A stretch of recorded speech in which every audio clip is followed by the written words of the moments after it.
Bonjour à tous. Lorsque nous dénoncions cette affaire d'influenceurs et d'influenceuses au Cameroun, beaucoup nous prenaient alors pour des petits aigris très jaloux de la réussite spectaculaire, surprenante et rapide de leurs petites sœurs et petits frères.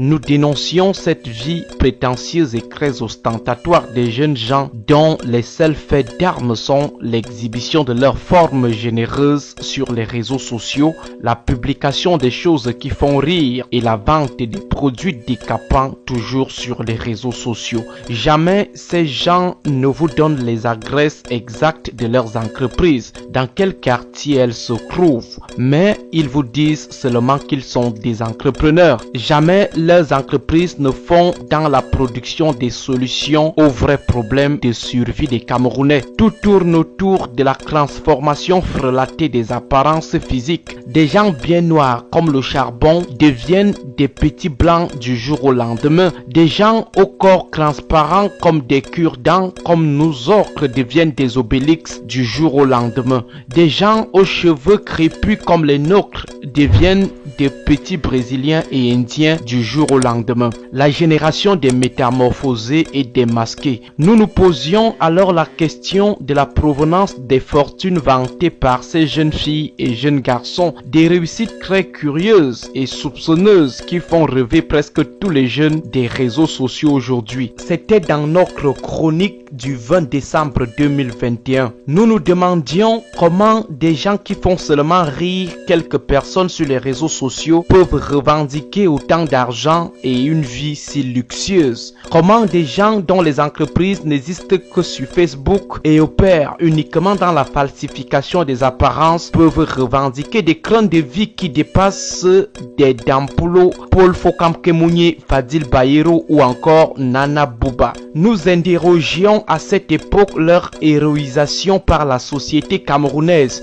Nous interrogions à l'époque cette tendance des jeunes à fantasmer à longueur de journée sur la vie et des apparences modifiées de ces influenceurs et influenceuses. Cette tendance de nos autorités à les présenter comme des modèles de réussite. La consécration, c'était lors de la CAN. Il n'y avait pas meilleure jeunesse sur terre que ces jeunes influenceurs dont les faits d'armes en termes de réussite sociale et économique ne sont repérables que sur Facebook. Des individus aux itinéraires d'accumulation d'argent très sombres. Les très influents de l'ordre de 82 élèveront certains en influenceurs d'État, logés, nourris et habillés aux frais du contribuable camerounais, malgré de nombreuses frasques flagrantes retenues contre eux. C'est le cas de celle qui avait appelé au génocide d'une communauté à l'aide du cyanure. Elle était rentrée calmement en Europe après avoir dit cela, et ce aux frais du contribuable et sous la haute escorte de la patrie reconnaissante des ultra-patriotes. C'était dans la chronique du 17 janvier 2021 que nous lancions cette ocre-alerte. Malheureusement, les ultra-patriotes nous avaient répondu par un coup de silence pour nous rappeler ce qu'ils pensent de nous et nous rappeler que Biakat Bonala Zomterbo. Sinon aujourd'hui, les vérités comme celles des porte-à-porte à Dubaï confortent nos doutes sur la fiabilité de ces vendeurs et vendeuses de rêves qui font les affaires des gens de 82 puisqu'ils discrets détournent la jeunesse naïve et servent d'exemple dans les discours auto-glorifiants des 40 ans de règne de ces gens. On réalise que ces influenceurs, stars, modèles pour l'ordre de 82 sont en réalité des anti-modèles.